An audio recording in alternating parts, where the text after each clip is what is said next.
Welcome friends. இன்னைக்கு வீடியோவில் நம்ம என்ன பார்க்க போகிறோம் அப்படின்னா, இன்றைக்கி வந்து கை ஜாயின் பண்ணிவிட்டு சைடு வந்து எப்படி ஜாயின் பண்ணுறது அப்படிங்கிறத இந்த வீடியோவில் பார்க்க போகிறோம். இது வந்து 6வது கிளாஸ் ஃப்ரெண்ட்ஸ். இதுக்கு முன்னாடி பார்த்திங்கன்னா நான் வந்து 5 கிளாஸையுமே தைக்கிறது எப்படின்னு சொல்லிட்டு நான் வந்து போட்டுட்டேன். அதாவது ஒரு ப்ளவுஸ் இருக்குது பார்த்திங்களா, அதை வந்துட்டு நான் 6 கிளாஸாக வந்து சொல்லி கொடுத்துருக்கேன். இது வந்து 6வது கிளாஸு. கடைசியாக வந்து எப்படி ஜாயின் பண்ணுறதுன்னு நான் வந்து சொல்கிறேன். இதுக்கு முன்னாடி வந்து 5 கிளாஸுமே நான் வந்து பிகினர்ஸ்க்குலாம் எளிமையாக புரிகிற மாதிரி தான் சொல்லி கொடுத்து வீடியோ போட்டிருக்கேன். அந்த வீடியோவோட லிங்க் எல்லாமே பார்த்திங்கன்னா டிஸ்கிரிப்ஷன் பாக்ஸில் இருக்குது. ஃப்ரெண்ட்ஸ், நீங்கள் வந்து 5 கிளாஸுமே பார்க்கணும் அப்படின்னு நினச்சிங்கன்னா லிங்க்கை கிளிக் பண்ணிங்கன்னா அப்படியே உங்களுக்கு வீடியோக்குள்ளே போய்டும். அதை பார்த்து நீங்கள் தைச்சிக்கோங்க. கடைசியாக வந்து நம்ம கை ஜாயின் பண்ணிவிட்டு சைடை வந்து ஜாயின் பண்ணிக்கலாம். இந்த வீடியோவும் பார்த்தீங்கன்னா கொஞ்சம் நேரம் தான் ஃப்ரெண்ட்ஸ் இருக்க போகுது. அதனால் வீடியோவை ஸ்கிப் பண்ணாமல் பாருங்கள். அப்போ தான் உங்களுக்கு தெளிவாக புரியும். ஃப்ரெண்ட்ஸ், இந்த வீடியோக்குள்ளே என்னோடய சேனலுக்கு நீங்கள் புதுசாக வந்திருக்கீங்க அப்படின்னா சப்ஸ்கிரைப் பண்ணிக்கோங்க. கூடவே பெல் பட்டனையும் கிளிக் பண்ணி வச்சுக்கோங்க. அப்போ தான் நோட்டிஃபிகேஷன் வந்து உங்களுக்கு வரும். சரி வாங்க ஃப்ரெண்ட்ஸ், எப்படி தைக்கிறதுன்னு பார்க்கலாம். ஃபஸ்ட்டு வந்து நம்ம கையை எடுத்துக்கலாம். கை வந்து ஏற்கனவே தச்சு எடுத்துட்டேன். கை வந்து ஏற்கனவே தைச்சாச்சு. கையில் பார்த்திங்கன்னா லேஸ் மட்டும் வச்சு தைச்சி எடுத்துருக்கோம். இந்த ப்ளவுஸ்க்கே பார்த்திங்க அப்படின்னா வெறும் லேஸ் மட்டும் தான் வச்சு தைச்சி எடுக்க போகிறோம். சிம்பிளாக தான் வேணும்னு கேட்டிருக்காங்க. அதனால் நம்ம லேஸை மட்டும் வச்சு தைச்சி கொடுக்க போகிறோம். ஃப்ரெண்ட்ஸ், இப்போ வந்து நம்ம எந்த சைடு தைக்க போகிறோம் அப்படின்னா வீ இருக்குது பார்த்திங்களா, அந்த சைடு தான் தைக்க போகிறோம். அதாவது நம்மளுக்கு ரைட் சைடு வரும் பார்த்திங்களா, அந்த பீஸை நம்ம தைக்க போகிறோம். அதில் தான் கை வந்து ஜாயின் பண்ண போகிறோம். கையோட நல்ல பக்கம் ரெண்டுமே உள்ளே இருக்கணும், அந்த மாதிரி வச்சுக்கோங்க. இதை வந்து ஷோல்டர்லேருந்து நம்ம சென்டர் பாயிண்ட் பார்த்து வச்சுட்டு தைக்க ஆரம்பிச்சிக்கலாம்.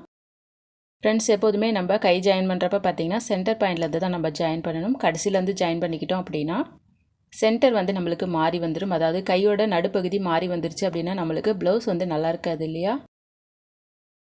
சென்டர் பாயிண்ட்டு சமமாக இல்லை அப்படின்னா ப்ளவுஸில் வந்து வெளியில் தெரிய ஆரம்பிச்சிடும். அது வந்து நல்லா இருக்காது. அதனால் சென்டர்லேருந்தே தைக்க ஆரம்பிச்சுக்கோங்க. இப்போ கடைசிக்கு வந்துட்டோம் இல்லையா, அதுலேருந்து நம்ம அப்படியே தையலை திருப்பி தைக்க ஆரம்பிச்சுக்கலாம். இந்த தையல் வந்து கட் பண்ணாமல் அப்படியே தொடர்ந்து தைக்க ஆரம்பிச்சுக்கலாம். 1/4 இன்ச்லேயே நீங்கள் வந்து தைச்சிக்கோங்க. பிகினர்ஸாக இருக்கும்போது பார்த்திங்கன்னா அடியில் வந்து சுருக்கம் இருக்கும்போது அதை வந்து கவனிக்காமல் தைச்சிருவாங்க. அதை வந்து நீங்கள் செக் பண்ணிகிட்டே தைங்க. தைச்சி முடிச்சுட்டு நம்ம திருப்பி பார்த்தோம் அப்படின்னா சுருக்கம் வந்துச்சுன்னா மறுபடியும் நம்ம பிரிக்கிற மாதிரி இருக்கும். அதனால் கொஞ்சம் கொஞ்சமாக நம்ம தைச்சிக்கலாம். தைக்கும்போது அடியில் வந்து செக் பண்ணிகிட்டே தைச்சிக்கோங்க. பார்த்தீங்கன்னாவே தெரியும், தடிமனாக இருந்துச்சு அப்படின்னா கண்டிப்பாக அந்த இடத்துல சுருக்கம் வரும். அதை நீங்கள் செக் பண்ணிக்கோங்க. கையில் வந்து இந்த மாதிரி எடுத்து கொஞ்சம் கொஞ்சமாக விட்டுட்டு தைக்க ஆரம்பிச்சுக்கலாம். இப்போ வந்து நம்ம அப்படியே திருப்பிட்டு 100 தையல் போட்டுட்டோம். இந்த இடத்துல பார்த்திங்கன்னா எல்லாமே 2 தையல் வந்துருச்சு பார்த்திங்களா. ஃப்ரெண்ட்ஸ், கை தைக்கிறது பார்த்திங்கன்னா ரொம்பவே ஈஸி தான். நம்ம வந்து தைக்கிற விதத்தில் தான் இருக்குது. நம்ம வந்து கரெக்டாக தைச்சி எடுத்துக்கிட்டோம் அப்படின்னா ஒரே டைமில் நம்ம அழகாக தைச்சி எடுத்துடலாம். இப்போ வந்து நம்ம அடுத்த கையாக தைச்சிக்கலாம். அதாவது ஊக்கு மாட்டும் பார்த்திங்களா, அந்த இடத்து கை நம்ம தைக்க ஆரம்பிச்சுக்கலாம். இதை வந்து நல்ல பக்கம் ரெண்டுமே உள்ளே இருக்கணும். அந்த மாதிரி நீங்கள் கிளாத் வச்சுக்கோங்க. சென்டர் பாயிண்ட் ரெண்டையுமே சமமாக எடுத்துக்கோங்க. அதுக்கப்புறம் நம்ம லைனாக தைக்க ஆரம்பிச்சுக்கலாம். தைக்கும்போது பார்த்திங்கன்னா கையை மட்டும் தான் நம்ம இழுத்து லைனுக்கு கொண்டு வரணும். அதே போல் அடியில் இருக்க கிளாத்தை வந்து நம்ம திருப்பவே கூடாது.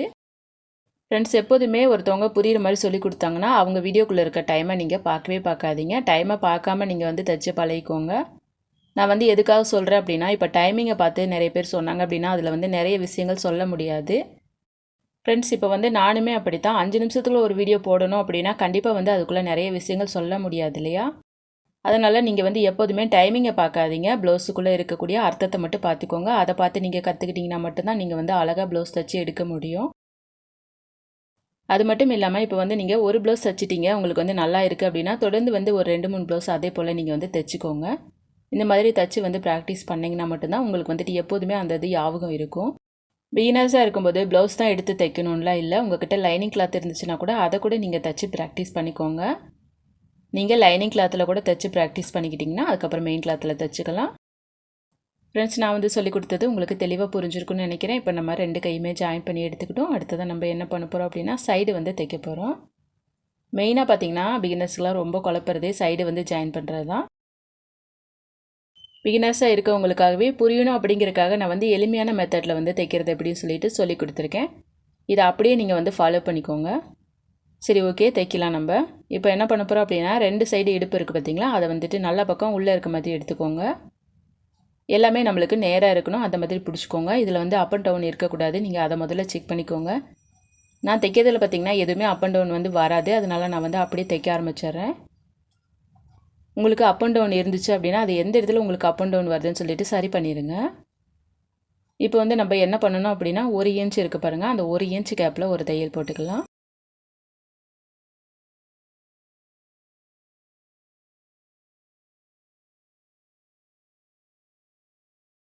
அதாவது இடுப்போட ஓரத்துலேருந்து நம்ம 1 இன்ச் அளவில் நேராக வந்து தையல் போட்டுக்கலாம். இந்த தையல் வந்து கை கடைசியில் வர மாதிரி தச்சு வெளியில் எடுத்துடலாம்.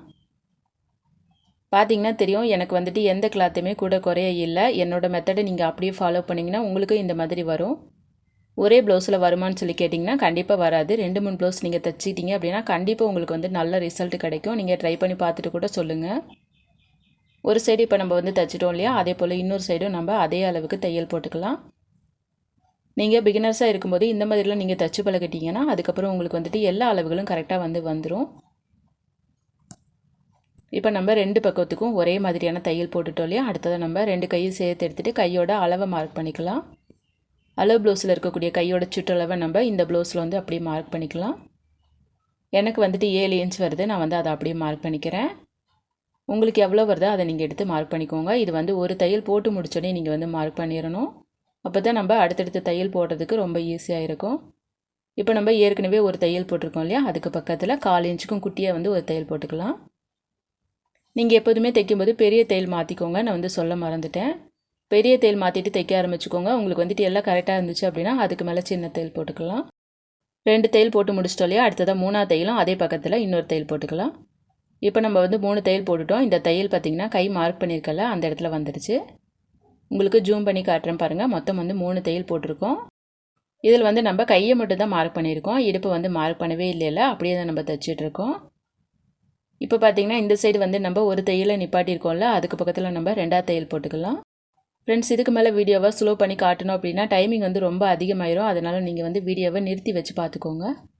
இப்போ வந்து நம்ம கை மார்க் பண்ணியிருக்க இடத்துக்கு பக்கத்தில் வந்து ஒரு தையல் வந்துருச்சு இல்லையா, அடுத்ததை நம்ம 3ஆவது தையல் போட்டுக்கலாம். 3ஆவது தையல் போகிறதுக்காக இன்னொரு சைடு நம்ம தைச்சிருக்கோம் பார்த்திங்களா, அந்த அளவை நம்ம இதில் வந்து மார்க் பண்ணிக்கலாம். அது வந்து எந்த இடத்துல வந்திருக்கோ அதே இடத்துல நம்ம தைச்சிட்டு கடைசியில் வந்து கை மார்க் பண்ணியிருக்கோம்ல அதில் வந்து வெளியில் எடுத்துடலாம். எனக்கு வந்துட்டு கை 7 இன்ச் அப்படிங்கிறனால கை வந்து தள்ளி வந்திருக்கு ஃப்ரெண்ட்ஸ். உங்களுக்கு வந்துட்டு கையோட அளவு கம்மியாக இருந்துச்சு அப்படின்னா உங்களுக்கு வந்து தையல் இன்னும் கூட அதிகமாக வரும். அதாவது கடைசியாக 3ஆவது தையல் போடுறோம் பார்த்திங்களா, அந்த தையல் வந்து கையோட மார்க் பண்ணியிருக்கோம்ல அந்த தையலில் வெளியில் எடுக்கணும். அந்த மாதிரி போட்டுக்கோங்க. எல்லாமே பெரிய தையல் போட்டுக்கோங்க. அந்த மாதிரி உங்களுக்கு தைச்சிங்க அப்படின்னா கை வந்துட்டு இடையில உங்களுக்கு கேப் கிடைக்கும். அதை வந்துட்டு நீங்கள் என்ன பண்ணுறீங்க அப்படின்னா சின்ன தையல் மாற்றிட்டு 3 தையலில் முடிச்சுட்டு மிச்ச தையலை பிரித்து விட்டுக்கோங்க. நான் சொல்கிறது உங்களுக்கு புரிஞ்சிருக்கும்னு நினைக்கிறேன். கடைசி தையல் வந்து கையோட அளவுக்கு ஏற்ற மாதிரி நம்மளுக்கு கம்ப்ளீட் பண்ணணும். அந்த மாதிரி தைச்சிக்கோங்க. மிச்சம் இருக்க கிளாத்தை வந்து நீங்கள் நேராக வெட்டி விட்டு பீசல் இல்லாமல் கரெக்டாக இருக்க மாதிரி பார்த்துக்கோங்க.